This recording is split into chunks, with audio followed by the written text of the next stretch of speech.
ಸಾಕಷ್ಟು ಶಾಸಕರಿದ್ದಾಗ ನಮ್ಮ ಸರ್ಕಾರಗಳಿದ್ದಾಗ ಅತಿ ಹೆಚ್ಚು ಹನುಮಂತಂದ ಇಲ್ಲಿ ಅಭಿವೃದ್ಧಿ ಮಾಡಿದ್ದಾರೆ.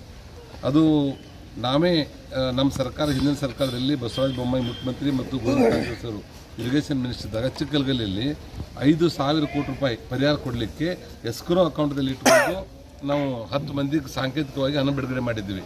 ಆದರೆ ಅದನ್ನು ಇಮಿಡಿಯೇಟಾಗಿ ಸರ್ಕಾರ ಬಂದು ಅವರು ಮುಖ್ಯಮಂತ್ರಿ ಆದ ತಕ್ಷಣವೇ ಆ ಎಲ್ಲ ಅಮೌಂಟ್ಗಳನ್ನು ವಾಪಸ್ ತಗೊಂಡ್ಬಿಟ್ರು. ನಮ್ಮ ಕೈಗಾರಿಕಾ ಇಲಾಖೆಯಲ್ಲೂ ಸಹಿತ ನಾವು ಬಿಟ್ಟು ಬಂದಾಗ 6,000 ಕೋಟಿ ರೂಪಾಯಿ ಜಮಾ ಇತ್ತು ನಮ್ಮ ಇಲಾಖೆಯಲ್ಲಿ. ಇವತ್ತು 1 ರೂಪಾಯಿನೂ ಇಲ್ಲ, ಅಲ್ಲಿ ಸ್ಯಾಲ್ರಿ ಕೊಡ್ಲಿಕ್ಕೆ ರೊಕ್ಕಿಲ್ಲ. ಈ ರೀತಿಯ ಪರಿಸ್ಥಿತಿಯಲ್ಲಿ ಕಾಂಗ್ರೆಸ್ನವ್ರು ಮಾಡ್ತಾ ಇದ್ದಾರೆ. ಇದೆಲ್ಲರಿಗೂ ಪ್ರಜ್ಞಾವಂತರಿಗೆ ಗೊತ್ತಿದೆ. ಆ ಎಲ್ಲ ಹಿನ್ನೆಲೆಯಲ್ಲಿ ಇವತ್ತು ಭಾರತೀಯ ಜನತಾ ಪಾರ್ಟಿ ಗೆಲ್ತದೆ. ಇಲ್ಲಿ ಭಾಳ ಮುಖ್ಯವಾಗಿ ಹೇಳಬೇಕಾಗಿತ್ತಂದರೆ ಇವತ್ತು ನಮ್ಮ ಹಿಂದಿನದ ಚುನಾವಣೆಯಲ್ಲಿ ನಾವು ಒಬ್ರಿಗೊಬ್ಬರು ಮನಸ್ತಾಪದಿಂದನೋ ಒಂದು ಸ್ವಲ್ಪ ಭೇದ ಭಾವದಿಂದ ನಾವು ದೂರ ಆಗಿದ್ದೀವಿ.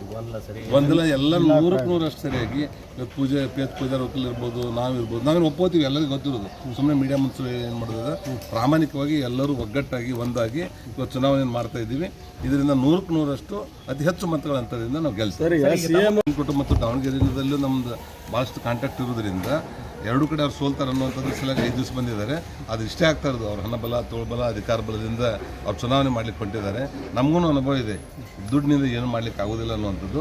ಇವತ್ತು ಇಷ್ಟೇ ಆಗುವಂಥದ್ದು ಸಿದ್ದರಾಮಯ್ಯನವರ ನೋಟು, ಚರಂತಿ ಮಟ್ಟಿಗೆ ಓಟು ಇಷ್ಟಪ್ಪ ಇದರಿಂದ ಆಗುತ್ತೆ. ನಾವೆಲ್ಲರೂ ಹೇಳ್ಬಿಟ್ಟಿದ್ದೀವಿ, ಅವ್ರು ಏನು ಕೊಡ್ತಾರೋ ಅದನ್ನೆಲ್ಲ ಇಸ್ಕೊಳ್ರಿ, ಅವ್ರ ಓಟ್ ಮಾತ್ರ ಕಮಲ್ದಾಗ ಹಾಕ್ರಿ ಅನ್ನೋಂಥದ್ದನ್ನು ನಾವು ಕೇಳಿದ್ದೇವೆ.